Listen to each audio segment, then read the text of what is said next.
Are you riding? Say you never ever leave from beside me. Cause I want you, and I need you, and I'm down for you always. We are talking 2018 and everything in between. Look at that rhyme right there. We can't recap this year without talking about BTS. I know one of your favorites, Daddy. Another big year for my favorite boy band. It was such a major year for the group, and today we're revisiting some of their biggest moments of 2018. Starting with that video you guys just saw. They crushed the In My Feelings dance challenge, but that wasn't the only dance challenge that they tackled this year. Who can forget when Jimmy Fallon got them to do the Fortnite challenge on The Tonight Show? Which I will say is a very tough dance to try to master. I know, and like seemingly they saw this for the very first time, but check this out, you guys. Here we go. That's Jin right there, just crushing it. You know, Fortnite, of course, was one of the biggest video games of 2018. Yeah. One of the biggest music groups of the year. Just nailing that routine. I'm still trying to learn that one, all right? Number 2, though, you guys, they also broke Taylor Swift's record on YouTube for the most views in the first 24 hours for a music video on YouTube.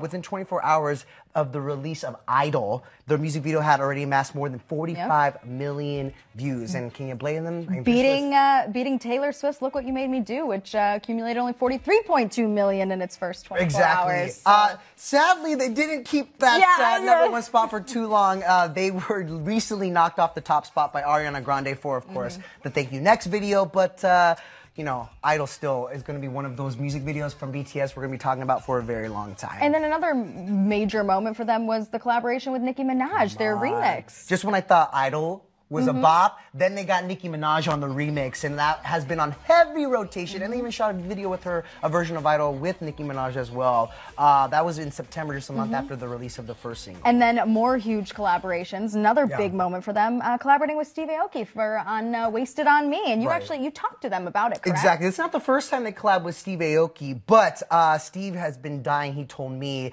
to get back in the studio with them. The song is Wasted on Me. I actually talked to him at the Latin Grammys about when we can expect the music video with the guys. Here's what he had to say. The video is gonna be epic. Yeah, it's cultural. Is it? It's gonna be a big one. It's a big one. How would you describe it in one word? Cultural. Okay. Yeah, because I don't want to give away too much. Right. You know, I really feel like it's gonna be a special video. Okay. It's my most special video that I've ever been part of and put together. So I'm very excited about it. You know, I would make the argument that in 2017, they started bubbling up, right? And now everybody wants to collab with BTS. Steve's been lucky to do it a couple times now.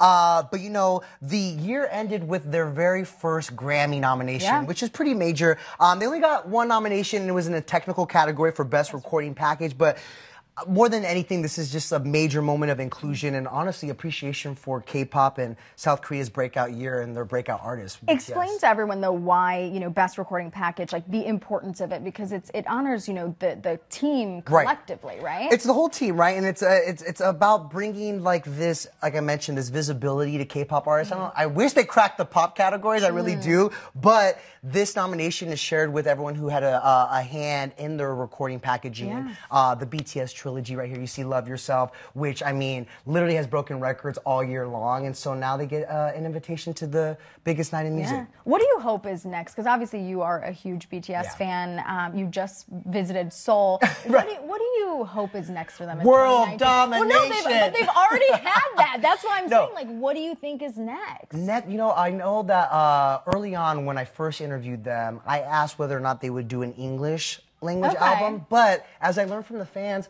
they're not looking for that. Right. So what I'm hoping for instead is more amazing collaborations, you know, some big artists. And as we know, they recently teased maybe a possible Ed Sheeran collaboration. So if anything, maybe we have that to look forward to in 2019.